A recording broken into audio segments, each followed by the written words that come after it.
মেঘালয়ের কৃষকরা মাস গেলে 30,000-এর উপরে ইনকাম করে, আর আমাদের ওয়েস্ট বেঙ্গলের কৃষকরা মাস গেলে 8,000-এর নিচে ইনকাম করে।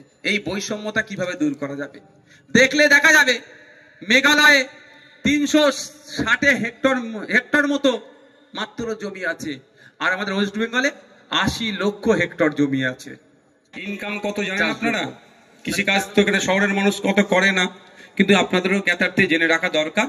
কারণ পশ্চিমবাংলার 50% মানুষ কৃষিকাজের সাথে সরাসরি যুক্ত, 70% মানুষ প্রত্যক্ষ পরোক্ষভাবে যুক্ত। এটা আমার তথ্য নয়, বিধানসভার শাসক দল দেয়া তথ্য।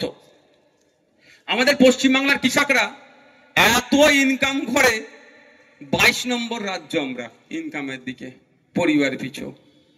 আগে ছিল বিলো 7,000। এই লাগাতার আমি 3-4 বছর শুধু মন্ত্রীকে আমি প্রশ্ন করতাম যে ইনকাম কত করছে আপনি বলুন। বলছে ইনকাম বেড়ে যাচ্ছে, বেড়ে গেছে 3 গুণ।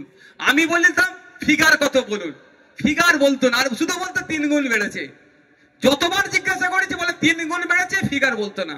কিন্তু আমি তথ্য দিতাম বিলো 7,000। রিসেন্ট একটা সম্ভবত নাবার্ডের একটা বা নাবার্ড না আপনার পার্লামেন্টের কোনো কোশ্চেন উত্তর সেশনে একটা তথ্য পেলাম পার্লামেন্টের। সেখানে বলা হচ্ছে 7,800 কত টাকা এখন বেড়েছে, মানে 1,000 টাকা মতো ইনকাম বেড়েছে মাস গেলে। এটা কি বাড়া হলো? একটা কৃষক মাস গেলে কত ইনকাম করছে পশ্চিমবাংলায়?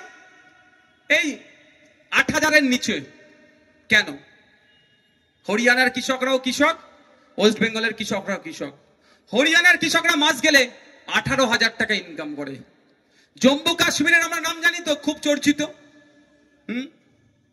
সেই জম্মু কাশ্মীরের কৃষকরা মাস গেলে 12,000-এর বেশি ইনকাম করে। আরো রাজ্য আছে মাস গেলে কেউ 22,000 টাকা ইনকাম করে। আর একটা রাজ্যের নাম বলবো, শুনলে আপনারা অবাক হবেন, মেঘালয়। ওখানকার কৃষকরা মাস গেলে 30,000 টাকার উপরে ইনকাম করে। মেঘালয়ের কৃষকরা মাস গেলে 30,000-এর উপরে ইনকাম করে, আর আমাদের ওয়েস্ট বেঙ্গলের কৃষকরা মাস গেলে 8,000-এর নিচে ইনকাম করে। এই বৈষম্যতা কিভাবে দূর করা যাবে? দেখলে দেখা যাবে মেঘালয়ে 360 হেক্টর মতো মাত্র জমি আছে, আর আমাদের ওয়েস্ট বেঙ্গলে 80 লক্ষ হেক্টর জমি আছে চাষযোগ্য। তাহলে কেন আমাদের এত কম ইনকাম?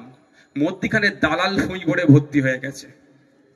আপনি কৃষক, আপনার উৎপাদিত ফসল আপনি বিক্রি করছেন 3-4টে দালাল মাধ্যমে, আর আমি কিনছি যেটা আপনি 2 টাকা বিক্রি করছেন সেটা আমি 42 টাকায় কিনছি, মধ্যখানে 40 টাকা খেয়ে নিচ্ছে।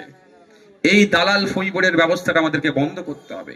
সাথে সাথে কৃষক ভাইদের সময়ের সাথে আপনার সাবসিডিতে কৃষিজ যন্ত্রপাতি অনেক সময় বিনামূল্যে চারা থেকে শুরু করে বহুত অনেক রকম জিনিসপত্র পাওয়া যায়, সেটা আমরা পাই না। ফলে আমার টাকা দিয়ে কিনতে হয়, কেনার জন্য ওই টাকা খরচ হয়ে যায়, ইনকামটা আমার কমে যায়।